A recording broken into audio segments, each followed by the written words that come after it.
వెంటనే నిజామాబాద్ అర్బన్ డిచ్పల్లికి తీసుకొస్తారు ఆయన. అంటే ఒక బీసీ వాడు పోటీ చేస్తేనే ఇట్లా దింపుకొస్తా ఉంటారు. అగ్రవర్ణాలు వాళ్ళు ఓడిపోయినా అలానే కూర్చుంటారు. ఈ రకంగా బీసీలకు అన్యాయం జరిగింది. ఇక్కడ 2 జనరల్ స్థానాలు ఉన్నాయి జెడ్పీటీసీలు. ఇదే బాన్స్వాడ నియోజకవర్గంలో బాన్స్వాడ మొస్రా ఈ 2 జెడ్పీటీసీలు అన్రిజర్వ్డ్ లో ఉంటే ఓసీలో ఉంటే అవి 2 రెడ్లకే దక్కినాయి. అలాగే అన్రిజర్వ్డ్ స్థానాల్లో మరో 2 బీసీలు తీసుకోగలిగారు. ఇక్కడ అంటే బీసీలలో వచ్చినటువంటి చైతన్యం ఇక్కడ కనిపిస్తా ఉంది. ఇక్కడ నిజామాబాద్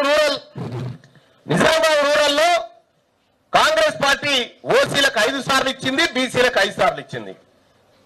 తెలుగుదేశం పార్టీ 8 సార్లు ఓసీలకే ఇచ్చింది. ఇక్కడ బీఆర్ఎస్ 1 సారి, బీజేపీ 2 సార్లు. ఈ నిజామాబాద్ అర్బన్ లో 1,57,361 మంది ఓన్లీ బీసీ ఓటర్లే ఉన్నారు.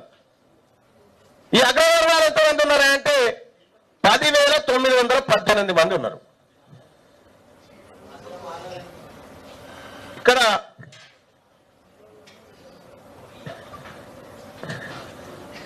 ఈ నిజామాబాద్ లో జెడ్పీటీసీలో కూడా అగ్రవర్ణాలే మెజార్టీ వాటాను తీసుకోవడం జరిగింది. ఇంకొక విషయం, ఇదే నిజామాబాద్ నుంచి 2010 సంవత్సరంలో జరిగినటువంటి ఎన్నికలో టీసీ బిడ్డ ఎండల లక్ష్మీనారాయణ గారు రాజీనామా చేస్తాడు. అదే రెడ్డి కిషన్ రెడ్డి గారు రాజీనామా చేయడు తెలంగాణ కోసం. ఇక్కడ ఆ రోజు డి శ్రీనివాస్ గారు గెలిస్తే ముఖ్యమంత్రి అయ్యేటోడు, ఒక బీసీ బిడ్డ ముఖ్యమంత్రి అయ్యేటోడు. ఆ రోజు ఆ బీసీ బిడ్డ ముఖ్యమంత్రి అయ్యేది వీళ్ళందరూ కలిసి ఆయనను ఓడగొట్టి బీసీలకు వచ్చిన సదావకాశాన్ని ఎట్లా కొల్లగొట్టిరో నాకంటే ఎక్కువ నిజామాబాద్ ప్రజలకు తెలుసు. సరే, అప్పుడున్నటువంటి భావోద్రేగాల, అప్పుడున్నటువంటి ఉద్యమ నేపథ్యమా, ఇది కాసేపు పక్కన పెడితే అల్టిమేట్ గా బీసీలకు వచ్చేటువంటి అవకాశాలకు ఎట్లా దెబ్బకొట్టిరో మనం అందరం చూడొచ్చు.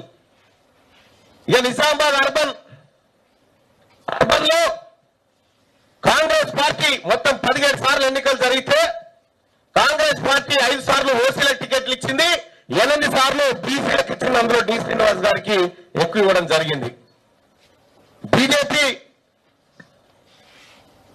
బీజేపీ కూడా ఇప్పుడు ప్రెసిడెంట్ ఎమ్మెల్యే బీజేపీ కూడా అప్పర్ క్లాస్ కి ఇవ్వడం జరిగింది. అలాగే బీఆర్ఎస్ కూడా బిగాల గణేష్ గుప్తా గారికి ఆయనకి ఇవ్వడం జరిగింది.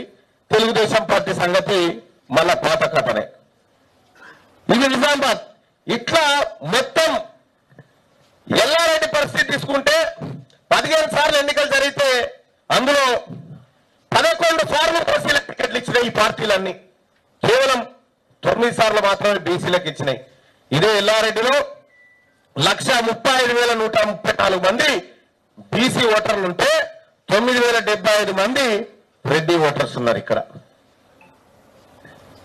సోదరులారా, ఇది రాజకీయ పరంగా బీసీలను ఈ అగ్రవర్ణాలు తొక్కిపెట్టినటువంటి రాజకీయ లెక్కలు మీరు ఇప్పుడు చూశారు. ఇదే ఉమ్మడి జిల్లాలో మా వాటా ఎంత, ఈ నిజామాబాద్ ఉమ్మడి జిల్లాలో బీసీల వాటా ఏందో తేలాల్సినటువంటి అవసరం ఉంది. స్వచ్ఛంగా, సహజంగా పోషకాలు నిండిన ఎస్ఆర్కే డైరీ పాలు మరియు పాల పదార్థాలని ఎంచుకుందాం.